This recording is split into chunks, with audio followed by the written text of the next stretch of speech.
The rain had finally cleared, leaving behind damp air and the faint scent of Oregon's coastal soil in the breeze. Sarah Miller, at 55, was still wrestling with a broken fence section when the soft patter of paws made her look up. Misty, her 7-year-old tabby cat, had been gone for hours, which was rare since the two had settled into this quiet, sprawling property in the remote coastal countryside. Sarah's heart skipped a beat at the sight before her. Misty hadn't returned alone. Behind the damp, mud-streaked Misty were two tiny brownish-yellow creatures, also drenched in mud, stumbling after her. Two lion cubs, no more than 6 to 8 weeks old, looking exhausted and frightened. "Oh my gosh!" Sarah exclaimed, dropping her hammer. After 30 years volunteering at wildlife shelters, she instantly recognized them as purebred African lion cubs, an incredibly rare sight in Oregon's coastal countryside. Misty stopped about 10 paces from Sarah, gazing at her owner with eyes that seemed both weary and proud.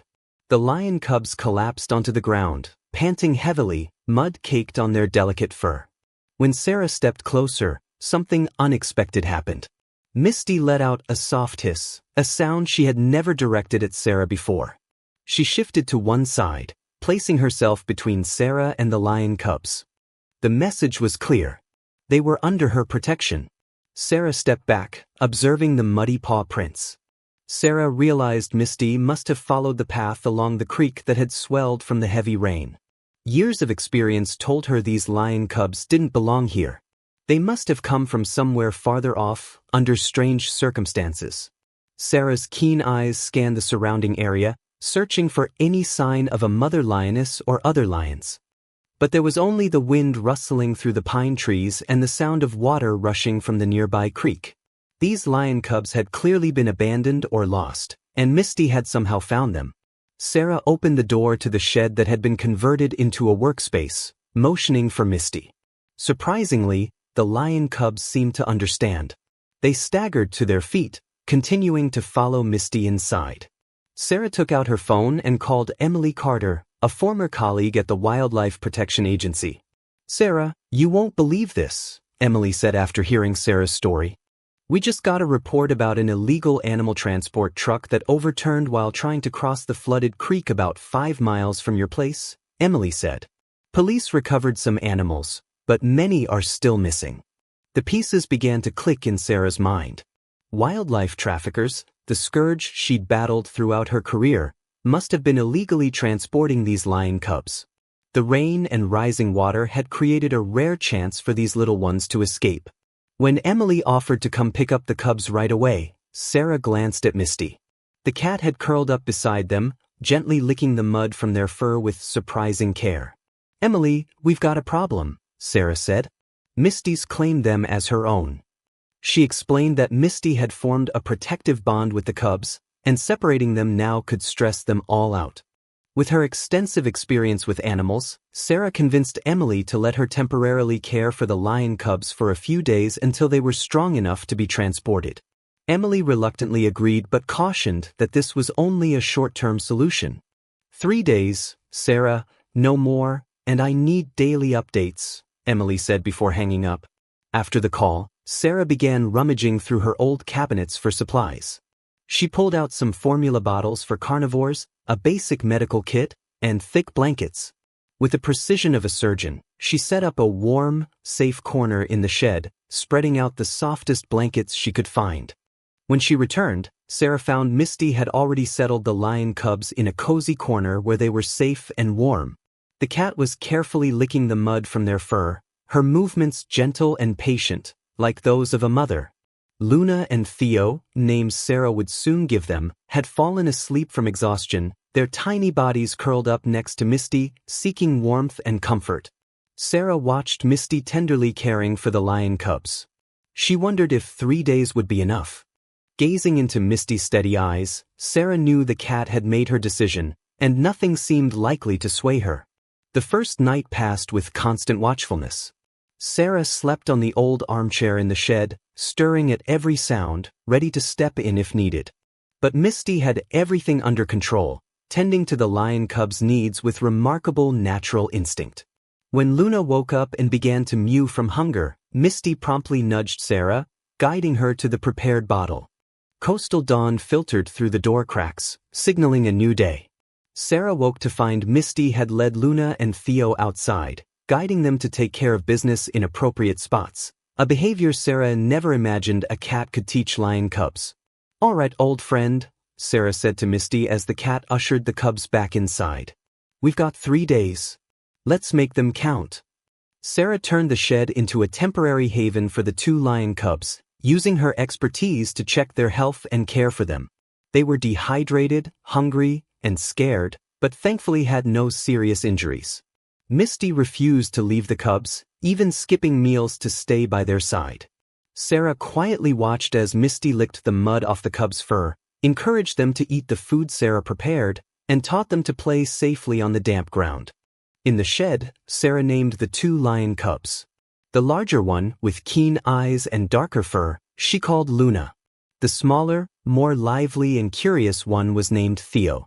Both responded to their names after just a few days, which amazed Sarah given their intelligence. The following days brought a sight Sarah had never seen in her long career. Misty wasn't just caring for Luna and Theo. She was teaching them. The cat patiently showed the lion cubs how to slink through puddles, how to navigate mud without slipping, and even how to groom themselves after playing. Luna and Theo began to mimic many of Misty's behaviors, from how she curled up to the soft sounds she made. On the second morning, with the sun still low on the coastal horizon, Sarah woke to find Misty teaching Luna how to stalk. The cat lay hidden behind a small shrub in the yard, with only her eyes and ears visible. Luna, trying to mimic her guardian, also lay flat, though her technique was awkward. Theo, too impatient for this lesson, was scampering around, his tail constantly swishing against the ground, spoiling any attempt at stealth. Sarah began jotting down her observations in an old notebook, recognizing this as a rare chance to study interspecies behavior seldom recorded in science. She took photos and videos as Misty taught Luna to crouch and wait, then suddenly pounce on an old cushion. Theo, always more lively, often interrupted the lesson by leaping into the middle, forcing Misty to calmly start over. On the afternoon of the 3rd day, right on the deadline Emily had set, she arrived to check on the cubs. When Sarah led her into the shed, surprise was clear on Emily's face. Luna and Theo were no longer scared, frail creatures but had become nimble and curious. They darted around Emily's feet, investigating the new visitor with the natural curiosity of lions, yet always keeping a cautious distance, a lesson Misty had taught them. "I've never seen anything like this," Emily admitted, watching Misty guide Luna and Theo across a puddle without splashing. "She's not just looking after them, she's teaching them to be lions." Sarah smiled, but she knew time was up. "I guess you'll be taking them now." Emily glanced at the scene again. Misty was patiently showing Theo how to groom his face properly, while Luna focused on a beetle, practicing the stalking skills she'd just learned. Something extraordinary was happening here, something Emily, with all her wildlife experience, had never seen before. "I think we can extend the time a bit," Emily said after a pause. "They're thriving and some experts would be fascinated by what's going on here." "But Sarah, you know this isn't a permanent solution, right?" Sarah nodded. She understood better than anyone that Luna and Theo were lions, not pets. One day, Luna and Theo would grow into powerful and dangerous predators, unable to stay in her shed forever. Emily agreed to extend the time by 1 week, provided a veterinarian checked Luna and Theo's health. Sarah gladly accepted, knowing that each day strengthened the bond between Misty and the cubs. The veterinarian, an older woman named Clara, whom Sarah had known from her days at the wildlife shelter, visited the next day. She couldn't hide her astonishment at the sight of Misty with the 2 lion cubs. "In 40 years of practice, I've never seen this," she said, watching Misty teach Luna and Theo how to drink water from a bowl without spilling. "It's not just protective instinct. Your cat is teaching them, Sarah. She's passing on knowledge." Dr. Clara confirmed that Luna and Theo were perfectly healthy and developing well. In fact, she noted they were progressing better than lion cubs of the same age she had examined at zoos and sanctuaries. "Maybe there's something in Misty's caregiving approach we could learn from," she said before leaving Sarah with more questions than answers. The week's extension stretched into 2 weeks, then 3. Luna and Theo grew quickly, their small frames gradually revealing the outlines of the powerful predators they would become.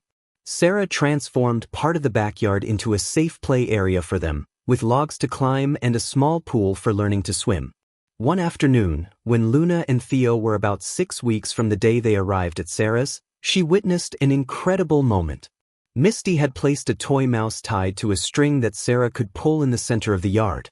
The cat crouched low, signaling for Luna and Theo to do the same.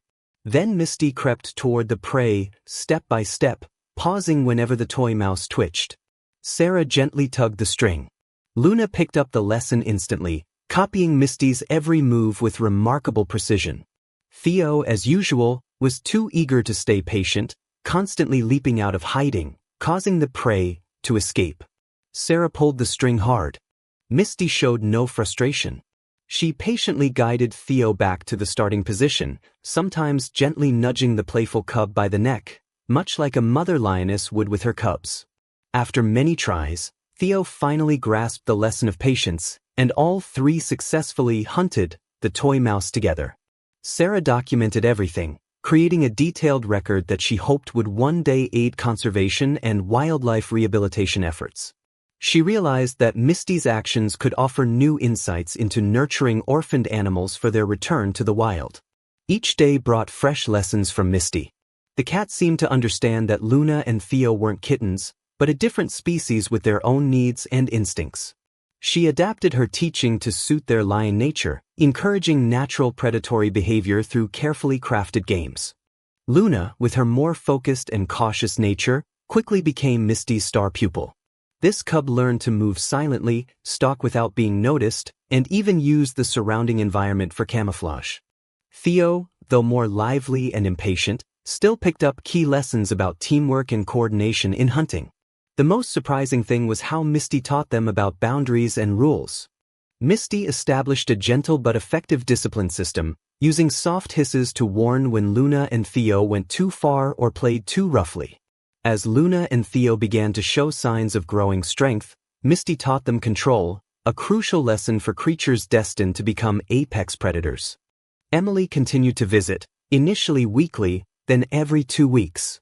She brought suitable food and documented Luna and Theo's development. Each time she came, she was astonished by their progress and the strengthening bond with Misty. "Researchers wouldn't believe it if I didn't document everything," Emily told Sarah after watching Misty teach Luna and Theo to swim in a small pool Sarah had set up in the yard. "This challenges everything we know about animal behavior." When the cubs were about 10 weeks old, a fascinating shift began to happen. They started teaching Misty in return. Luna, in particular, would guide Misty to places she wanted to explore or demonstrate instinctive hunting techniques that seemed to come naturally to her. Theo, with his more playful and social nature, would invite Misty to join games he invented, often involving leaping and chasing. Sarah realized this wasn't just a one-way relationship but a true exchange, an unconventional family with complex dynamics and mutual respect. "I've spoken with Dr. Carter at the Coastal Wildlife Sanctuary," Emily said. "They've prepared a special area for Luna and Theo. They're big enough to move to where they belong, Sarah." Sarah looked out the window where Misty was teaching Luna and Theo to stalk through coastal shrubs. The cat had become a patient and wise guardian, and the cubs had thrived remarkably under her care. But Sarah knew Emily was right. Luna and Theo were lions, not pets. They needed to live among their own kind and learn to be true lions. "Tomorrow," Emily said, her voice gentle but firm. "We'll come in the morning." After hanging up, Sarah went out to the yard where Misty was still guiding Luna and Theo. In the coastal sunset, she watched these 3 creatures, a cat who had found a new purpose and 2 lion cubs who had found an unexpected guardian, and wondered if Misty could sense why her adopted children had to leave. That night, Sarah couldn't sleep. She heard Luna and Theo playing in the shed, with Misty's soft hisses calming them when they got too rowdy. She wondered if this was their last night together and if Misty sensed it. Sarah knew that no matter how extraordinary the bond between Misty and the cubs was, Luna and Theo were growing fast and would soon become too large and dangerous to keep at home. Yet, the connection between Misty and them had grown too deep to overlook. After a sleepless night, Sarah came up with a solution. The next morning, she called Emily and proposed a bold plan, a gradual transition process involving Misty.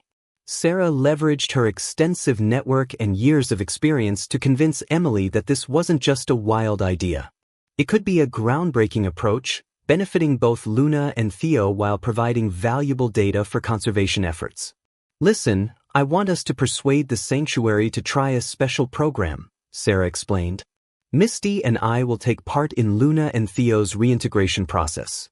We'll bring them to the sanctuary for short visits, letting them get used to the new environment and other lions while preserving their bond with Misty." Emily was initially doubtful, but after reviewing the notes and videos Sarah had collected over the past 3 weeks, she started to see the plan's potential. She promised to discuss it with the authorities at the sanctuary. A week later, good news came. The Coastal Wildlife Sanctuary agreed to test the special program Sarah had proposed. With Sarah's expertise in wildlife and animal care, combined with compelling evidence of the bond between Misty and the cubs, the sanctuary recognized a unique research opportunity on lion social behavior. The transition process began immediately. Sarah and Misty brought Luna and Theo to the Coastal Wildlife Sanctuary for short visits, starting with just a few hours. At first, the cubs were nervous in the unfamiliar environment, sticking close to Misty. But gradually, with Misty's gentle nudging, they began to explore the wider sanctuary grounds and even interact with other lions housed there. What was remarkable was how Misty adapted to her new role. Instead of keeping Luna and Theo glued to her side, she seemed to sense that her mission was to help them blend into their new world. She encouraged them to join activities with other lions, watching from a distance and stepping in only when needed. Researchers at the Coastal Wildlife Sanctuary began documenting everything, astonished by Misty's emotional intelligence and Luna and Theo's adaptability. They realized that, despite being raised by Misty, the two cubs retained their lion instincts. They may even have picked up some skills from Misty that they wouldn't have learned from other lions. After 4 months of steady effort, Luna and Theo had fully adjusted to life at the sanctuary. They had grown considerably, no longer the tiny cubs Misty had brought home in the mud. They had integrated with the other lions at the sanctuary, though researchers noted they displayed some unique behaviors, perhaps a legacy from their time with Misty. The sanctuary, impressed by Sarah's dedication and deep understanding of animal behavior, invited her to serve as a special advisor for a new program exploring the use of cats in nurturing orphaned wildlife. The story of Misty and the 2 lion cubs became a case study offering fresh insights into the potential for cross-species bonds and their impact on wildlife development. During their final visit on a misty afternoon, Sarah and Misty stood outside the lion enclosure watching Luna and Theo playing in the mud with other lions. They had grown into healthy, strong, and confident young lions, a far cry from the small, scared creatures Misty had brought home. When Misty let out a soft meow, both Luna and Theo paused, heads raised. They looked toward Misty and Sarah, their eyes lighting up with recognition.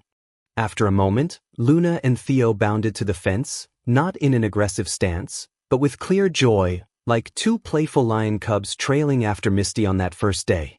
Sarah felt a tear slip down her cheek, not from sorrow, but from the realization that the deepest bonds can form in the most unexpected ways.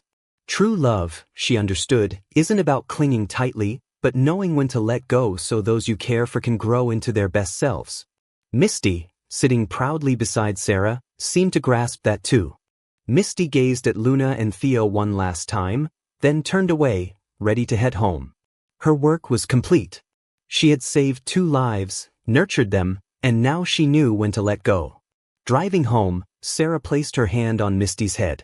"You did well, old friend," she whispered. The cat leaned into Sarah's hand, her eyes fixed on the horizon, where the sun was setting behind the distant coastal hills, ushering in a new day, a new beginning for all.